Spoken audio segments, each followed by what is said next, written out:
Dios le habló.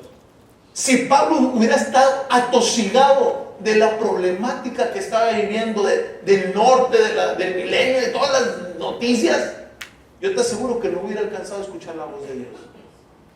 Pero Pablo fue sensible y escuchó la voz de Dios. Es necesario. Es necesario. Y Pablo, Dios implícitamente le estaba diciendo a Pablo: Pablo, y fíjese, esto es bien importante, Pablo, no es tan importante tu problema como mi propósito de testificar de ti. Pablo, no es tan importante el que te hayan abofeteado y humillado como mi propósito de predicar de mí. Pablo, no me interesan tanto tus prisiones por el propósito de hablar de mí. Pablo, toda tu situación yo la voy a utilizar para llevarte a Roma. Yo creo que aún esto choca con nuestras mentes, aún esto choca con nuestras formas, porque hay momentos de angustia y todos los vivimos. Y en esos momentos de angustia lo que pedimos, tal vez en nuestro corazón, es salir de esta problemática. Cuando lo que Dios espera es que tú le des tu corazón a Él, que estés sensible a su voz, y cuando te hable, lo que te va a decir es: lo más importante es que estés alineado a mi voluntad. Y mi voluntad es de que tú testifiques de mí. No te enfoques en lo que estás pasando. No te enfoques en tus problemáticas personales. Enfócate en escuchar mi voz. Y aún al escuchar mi voz, yo te voy a libertar para que tú, con plena libertad, testifiques del Evangelio. Amén. No importa lo que estemos sucediendo, no importa las problemáticas, lo más importante es que inclinemos nuestro oído a Dios. No importa lo grave de la situación, no importa las críticas a nuestro alrededor, lo importante es que inclinemos nuestro oído a Dios. Y si yo te preguntara en esta mañana, sinceramente, haciendo un análisis en tu interior, y aprovechando que están los jóvenes aquí, ¿en quién más has pensado en este último año? ¿En Dios por testificar de Él? ¿O hemos caído en el error y nos hemos dejado involucrar en el poder de la idolatría, como se nos predicaba la semana pasada, que es el egocentrismo, en la idolatría personal de tratar de pensar más en nosotros que estar pensando más en el Padre? Tenemos que eliminar la idolatría. Y la simple análisis y pregunta es: ¿de quién pensaste más? ¿En el Padre o en ti? Aunque muchos pensamos más en los terceros, aún más que nosotros. Y prueba de ello, ¿cuántas veces entramos a Facebook?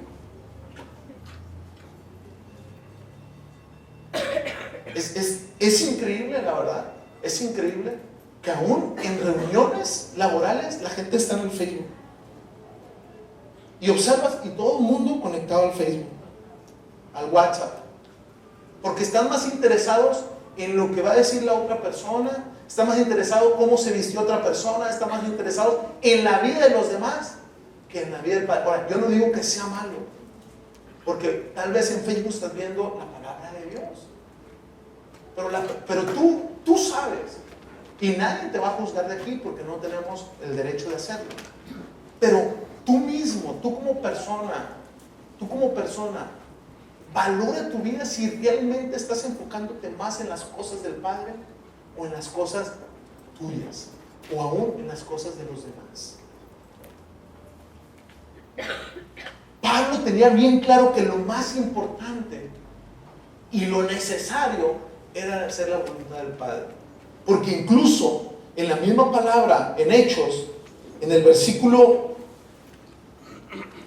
número 10 de Hechos 21, dice la palabra que el mismo Pablo, cuando se le dio una palabra profética, le profetizaron, un hombre llamado Ágabo le dio una palabra profética de que iba a ser apresado en Jerusalén. Está en el versículo 10 al 12 de Hechos 21. Este joven le dio una palabra profética, se ató, el mismo profeta, joven se ató los pies, se ató las manos y dijo: así como me ha sucedido, así te va a suceder a ti, varón Pablo, en Jerusalén. Y los mismos que estaban le dijeron a Pablo: Pablo, no vayas a Jerusalén. ¿Y qué contestó Pablo? Casi llorando y quebrantándome el corazón, porque yo estoy dispuesto no solo a ser atado, mas aún a morir en Jerusalén por el nombre del Señor Jesús. Miren el corazón de Pablo. Ahora, la palabra profética que se le estaba dando no era para tener temor, no era para renunciar a su propósito. La palabra profética era para que entendiera las cosas que iban a suceder a pesar de la adversidad, las cosas que iban a suceder para llegar al propósito del Padre. Que él estuviera en pleno conocimiento, en la revelación de la palabra. Pero él tenía un corazón de agradar a Dios. Él no se enfocaba en lo personal.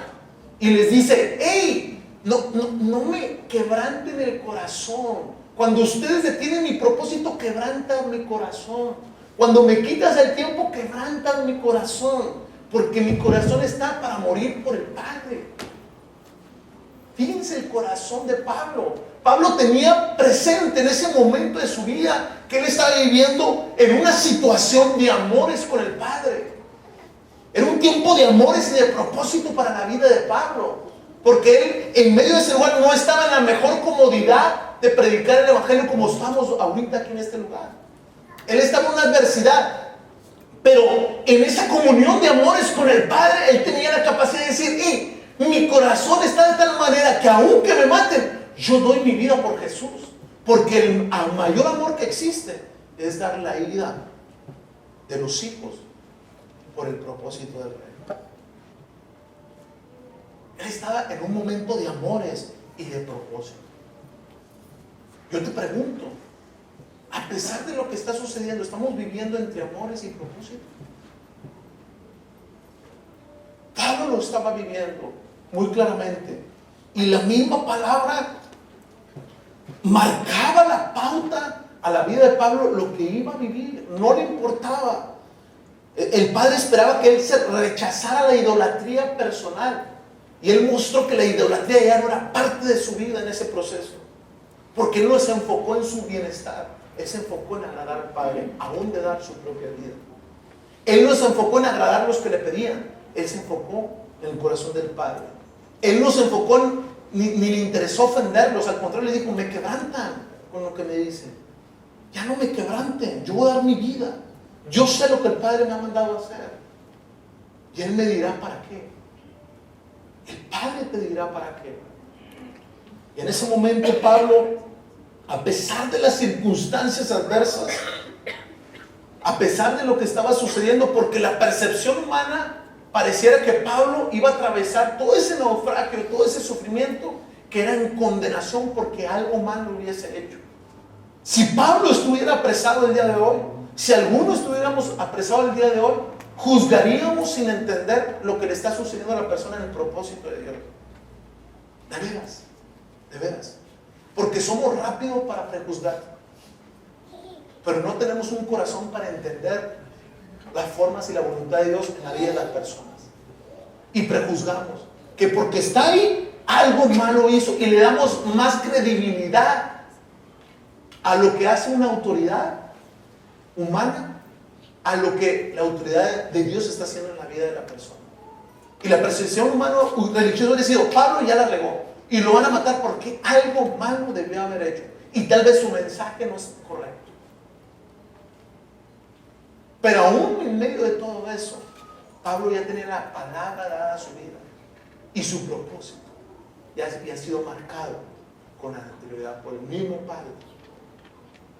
Ahora, lo que te quiero decir es que no importa lo que estés viviendo, como en la vida de Pablo, pareciera que tal vez el enemigo te está destruyendo, pareciera que tal vez el sistema te está obstruyendo, te va a destruir, pareciera, y eso es para dar convicción a tu propia vida, que pareciera que las cosas están adversas, que el Padre no te está respaldando, pareciera que Dios no está contigo, que lo que estás viviendo, los problemas y los escenarios catastróficos para 2016 es porque algo hice mal. Y nos culpamos sin entender.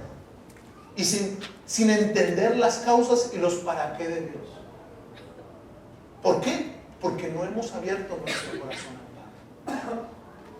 No somos sensibles a su palabra. Somos más sensibles a otras cosas que la palabra misma de Dios. Déjame decirte que a pesar de lo que pareciera una derrota para ti, 2015 y 2016, si escuchas esta palabra, que a pesar de lo que pareciera una derrota, va a constituirse en una victoria en el propósito de Dios. Si tú lo crees, dile amén al Señor. Porque esto es para tu vida, familia. No te preocupes por lo que digan los demás. No te preocupes por las críticas. No te preocupes que si hiciste bien o hiciste mal. Preocúpate por agradar al Padre, por tener el corazón. Y que a pesar de lo que estás viviendo, tú sabes con certeza que ya le has dado el corazón al Padre, que estás viviendo en una etapa de amores y propósitos, que aunque lo que venga, lo más importante es hacer su voluntad, aunque la vida misma la pudiésemos perder. Suena catastrófico, pero nos puede llegar a pasar, familia. Nos pasa constantemente. Y todo el propósito es para darle la gloria al Rey. De hecho, Pablo, en su viaje a Roma, dígame si o no era importante el propósito. Cuando Pablo estuvo en Roma fue donde se escribió Colosenses, se escribió Filemón, se escribió Corintios. Se escribieron tantos libros, aquí los apunté. Me puse a investigar Efesios, Filipenses, Colosenses y Filemón. En Roma, en prisión. Díganme ustedes hoy, si no es tan importante esa situación del propósito de Pablo, a pesar de la situación problemática. Y dice la palabra, miren lo que dice Hechos 27, acompáñame, por favor. Hechos 27, versículo 1. Cuando se decidió que habíamos de navegar para Italia, entregaron a Pablo y algunos otros presos a un centurión llamado Julio. Mire, muchas veces creemos que para ir en camino al propósito, yo tengo que ser el que lleva el timón del barco. Es que para caminar en tu propósito, tienes que gobernar y tienes que dominar. Y se nos ha enseñado. Y no digo que esté mal, pero tú tienes que gobernar y dominar tu propia vida. No permitir que ni la angustia, ni la tribulación, ninguna cosa creada, ni principados, ni potestades, nada te quite la paz del Señor. Y ahí estás gobernando tu vida a pesar de los procesos. Entonces, cuando tú vas en camino al propósito, no necesariamente tienes que tener el timón o la autoridad sobre un lugar, pero aún puedes llegar a tenerla cuando hay un hombre de Dios en esa navegación.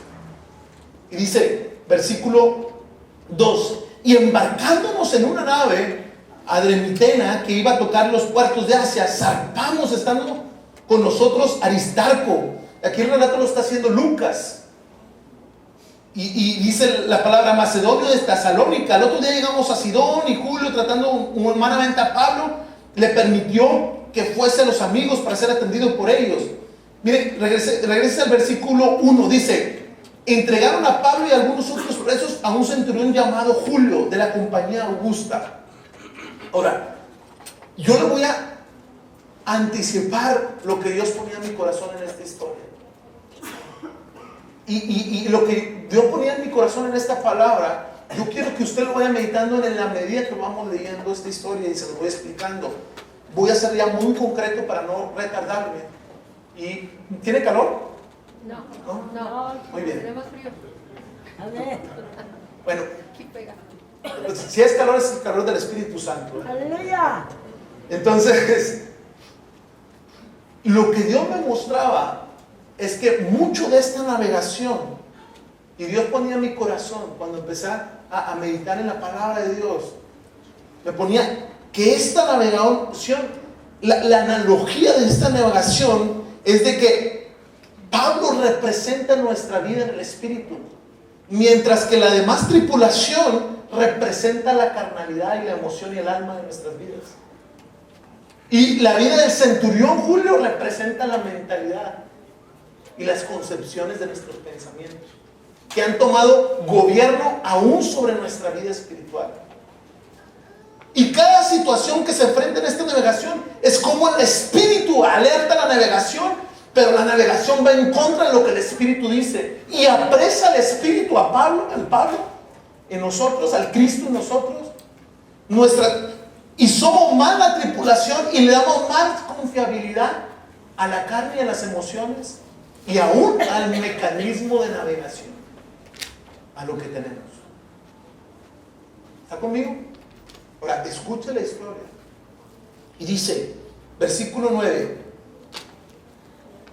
Versículo 7, navegaron muchos días despacio y llegamos a duras penas frente al nido, porque nos impedía el viento. Versículo 9. Y habiendo pasado mucho tiempo y siendo ya peligrosa la navegación, por haber pasado ya el ayuno, Pablo les amonestaba diciéndoles: varones, veo que la navegación va a ser con perjuicio y mucha pérdida, no solo del cargamento y de la nave, sino también de nuestra persona.